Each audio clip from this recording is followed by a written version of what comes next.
We love doing a segment called Probe the Popo, where we're joined by different officers of different areas of the Victorian Police. But today, we got the top cop. It's the chief of the police. Here's the chief of police. Jason Lawrence, Probe the Popo. Shane Patton, welcome to the show. Good morning. Good morning. Morning, Jace. Morning, Lauren. I have never heard that music in my life. Is that how they greet you when you roll into work? That's how they should be. Chief of the police. No, but I think I'll start and ask for that. It's not a bad way to be greeted. Just very quickly, true or false, Chief Commissioner? Popo. You didn't know what popo meant. Yeah, I've got to get out more, obviously. No, my media director the other day was speaking to me about popo, and she said, they're all talking about this. I said, what's popo? And it just, anyway, I've got to get out more clearly. Have a think about rebranding. You don't know the song? The Popo shut us down. Yeah, different demographic. Right. Maybe look at a rebrand on the cop cars. Take off police, put on popo. Hey, Shane, we appreciate your time, mate. We know you're an incredibly busy man. First issue we want to talk about, you've been leading the news with it this morning, Clint. Cranbourne West, Shane Patton, a constable, one of your own, recovering in hospital after he was allegedly stabbed while responded to an ag burg. An ag burg which apparently wasn't an ag burg, as it turns out. Yeah. Really upsetting. Obviously, we had a unit respond in Cranbourne West last night, a bit after 5, I think it was. They were responding to a call of a burglary that had been committed there.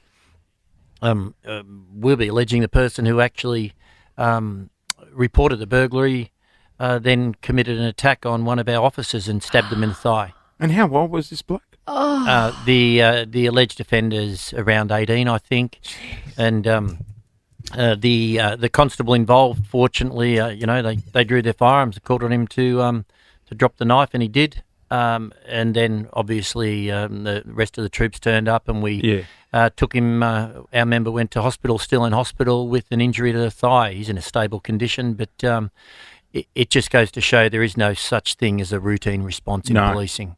Not at all. And hats off to all the work the Victorian Police do, mate. It's incredible the job you guys do.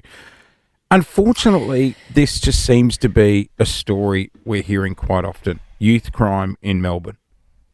We're frustrated hearing about it. Are you frustrated catching these offenders and then seeing them back out on the streets? Oh, look, we look after what we can look after. The last crime statistics, and whenever I talk about statistics, they're not just statistics, they're people. Yep. And I want to acknowledge that. We charged over around 68,000 people last rolling 12 months. We, in the last year, have charged 1,500 people related to aggravated burglaries and theft of car at night, those sneak-in aggravated burglaries. It's a key focus for us. Which is my biggest fear. I got 3 young kids in the house. I'm absolutely paranoid about it. But then we see these people, I think we're sick of hearing reoffenders. Where is the breakdown? Is it the courts? Well, there's a couple of things there. Jace, if I can step through.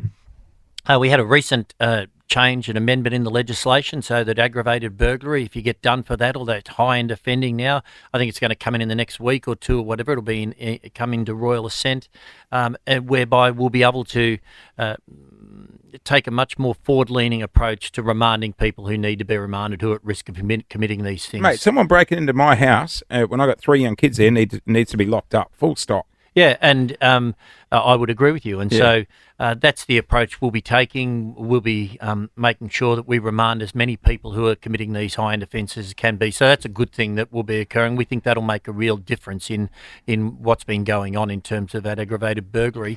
Can I just say, though, and I don't say this to try and minimise it, but the vast majority of these are sneak-in aggravated burglaries at night. It's over 95% of them, there's no confrontation, but to have your house violated is absolutely horrendous. That's why we're so focused on it. Yeah, it's terrifying. But, I mean, Melburnians are so frustrated, right? And I feel for the police because you guys do such an amazing job. And we see things like what happened last night where our police force and our police officers are putting their lives on the line to catch these guys. Do you feel like you're just banging your head against a wall when you do all the work? You catch them, you sit there doing all the paperwork, and then you find out they're back out on the streets the next day. Yeah, sentencing and and all of those matters have always been a matter for the courts, Lauren. And it's something that, even since I was a constable, which is some time ago back now, it's always been a concern for my members, for myself. But you can control what you can control, and that is we'll keep locking them up, we'll keep charging them. We are having huge successes in terms of the arrests. We know predominantly who these offenders are. And I think, as I said, those legislative changes that are coming in for people charged with aggravated burglary, that dangerous driving, where if they're an unacceptable risk of committing another offence, they go in. That's what I think. That's going to be a real big change that's going to occur here. Yeah, that includes. You think it will actually help? I do. I just want to say I don't think we're questioning the work you guys do, because if anything, we're frustrated not for at the all. police. The amount of work you guys are putting in is a lot of and you might not be able to comment on this, but a lot of the reason these kids are back on the streets are our jails full. Is that the problem? No, the jails aren't full. Youth justice isn't full. Courts have a difficult balancing act. A difficult balancing act. No one wants to be locking up kids, but some kids who are committing those high-end offences need to be remanded and have their issues dealt Obviously, with. they're not- There's also the going issue on. of rehabilitation, right? No, I get everyone that. I deserves a get that, chance to be Clint. But rehabilitated. obviously, the fear isn't there. If I'm an 18-year-old kid and I'm out with my mates and we're looking at a house and we're like, oh, should we bloody go and steal that there is BMW? Obviously, the fear isn't part there of this that I'll be youth locked justice reform, which has just passed the upper house in Victorian Parliament. Yeah. Also includes the potential for ankle bracelets, I believe, as well. Yeah, there's a whole, what would be the term, raft of reforms that the government's bring in. One of them is looking at a trial where they put ankle bracelets on 50 kids who otherwise mightn't have had any bail conditions, or otherwise they might have gone in, but to geo-fence them at home sort of thing overnight. That'll come in due course. That's another good initiative to look at to see where that makes a difference. But we do work with government where we have a lot of input in relation to legislative reforms, and as I said, this most recent one we think is real positive, but it's getting that balance right. It's the primary thing has to be about community safety. It has to be 100%. about people feeling safe and Shane, being safe. do you think these kids are too protected? Because I know we've all got rights and we all get treated the same way.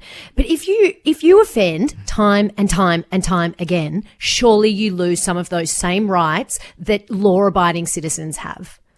Absolutely, Lauren, and I think we'll start to see that now emerging with these new bail reforms, that community safety is primacy, and time again will mean that people should have bail refused. Just a quick one, Shane Patton. Jack's Law is a law that's passed in Queensland. I think it's a good one. This is great. Retailers liable now for the sale of knives to minors. Does something similar exist here in Victoria, do you know? Yeah, you because can't. knife crime is, unfortunately, on the increase.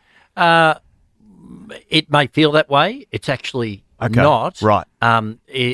It's remained pretty stable here, but nonetheless we are seeing significant injuries, and we're seeing more young people carry knives, and it's a real area of focus for us. I mean, it seems every second time we apprehend someone, they've got a large knife or a small machete or something like that, but the law is they can't be sold to minors. It's as simple as that. And you can... When you say you can't sell a knife, like, are we talking like, can a 17-year-old go into Big W and buy a cutlery set? Oh. Or are we talking more like hunting knives and stuff? Yeah, we're talking hunting knives, we're talking machetes, Right. Controlled weapons, Gotcha. at a hunting store. But the reality is there are significant penalties there. You can get put in jail for up to a year for having a controlled weapon in public if you've got no excuse to have it, and that's a knife. Shane, Melburnians are scared. My friends are scared. My friends with kids, friends who park their cars in their driveways are scared. What can we do to protect ourselves and to keep our homes safe? Because people are going to bed at night terrified. You got a spare set of cuffs you can throw me? Not the fluffy variety. Right, either. yeah, gotcha, sorry. Oh, I'm not going to touch that. Yeah, right. No, on a serious note, we know that when these young kids, when we're apprehending them, generally young kids, and they've been out and they've been involved in these sneaking aggravated burglaries, and this is not about victim blaming, let me say that with a caveat, that they move along the street until they actually find an open door, an open window, or go through an open garage. So it's the simple things first of all. It's just making sure, your gate's locked, your doors are locked and that sort of thing. And generally speaking, that will be enough to deter someone coming in. We had a couple of blokes jumped the fence at our place recently and ransacked my car. And I was talking to the cops that attended the scene afterwards, and I was saying, what about cameras? Are they deterring kids these days? And the cops that I was chatting to were like, to be honest, it's more sensor lights and stuff that light up the front yard and then deter them to go somewhere else. And dogs. Barking dogs. Yeah, no, absolutely. Dogs, sensor. Well, like when someone's disturbed, generally speaking, they'll run and move on to the next place or whatever. I mean, cameras are a good thing as well. It allows us to identify who they are, but it's just doing the basics. I mean, it's terrible that, as you say, Lauren, that people feel that way, but I understand it given the significant amount of these sneaking aggravated burglaries we've had. I've said this many times, but I think it's important to say it again. We are throwing everything we can at this. Operation Trinity, over the last year, we've arrested, around 1,500 offenders for these aggravated burglaries and related theft of motor car. Our air wing's out there each night.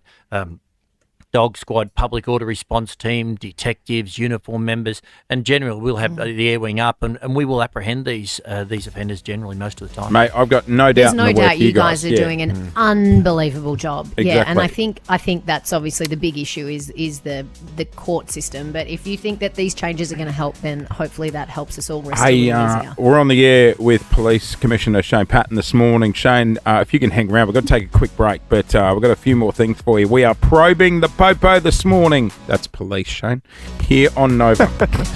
Hey, officers ever get starstruck if you go through an RBT?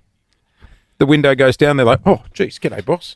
You know how it works. I actually did a couple of months ago. I was helping someone move and just wheeling through in a ute or whatever and got pushed in, and the window came down and they've gone, hi, Boss. Boss. I said, hi. And Just one deep breath. The hand went through the window. I said, yeah, it's okay. Yeah. Oh, you're in more trouble if you let me go. Yeah, right. Yeah, they weren't going to do that. Hey, Chief Commissioner, we've got a call on the line. Nicole from Mount Waverley. Good morning to you. You're on the line with the Chief Commissioner. You got a question? Hi, good morning, Chief Commissioner. How are you doing? Good morning, Nicole. I'm doing well. That's good. I just had a question. I understand that this aggravated burglaries are quite the commonplace at the moment. What are your thoughts on maybe some sort of reverse psychology or an ad campaign that says to the perps, hey, you enter at your own risk, but everybody has a right to defend their homes and their families? Well, the common question I reckon you'd hear a lot is, what can we do in the house to protect ourselves? Yeah, thanks, Nicole. And Jace, I think that's probably the better point. Yeah. Obviously, from our point of view, we say avoid confrontation. Absolutely. I don't know if this is the right thing to do, but now I leave the car keys near the front door. Well, yeah. With a note saying enjoy. Yeah, there's a couple of things there. Yeah. I mean, so avoid the confrontation. If someone breaks in, if you can go to a safe area and just call the police and let us deal with it. Right. If you are confronted, though, and you're not in a position to do that, obviously you can act to defend yourself so long as it's proportionate in what you're doing in relation to the threat that occurs. I know that. You know what? I'll be honest, and I've had this conversation with people before, right? Someone broke in, I found some bloke in one of my kids' bedrooms. I'd go to town. I would go to town until they were out on the floor, and then I know what you're saying, then it's got to be in proportion. But I'll tell you what, I wouldn't want him getting up in that room. Yeah, and that's why, I can't sit here and say what you can and can't do, other than it has to be, proportionate to the response that you're facing and the threat you're facing, and we all perceive threats differently. That's the reality. Yep. I tell you what, though, if someone's in your child's bedroom. Oh, mate, I'm going to town. Yeah, good luck to you. And they're all the factors. They're all the factors you take into account. But as I said, each circumstance is different. In regards to the keys, the main thing I would say is don't leave them so that if someone was walking past a window, they could see them. Yeah, gotcha. You don't want to be inviting people to come in. Yeah.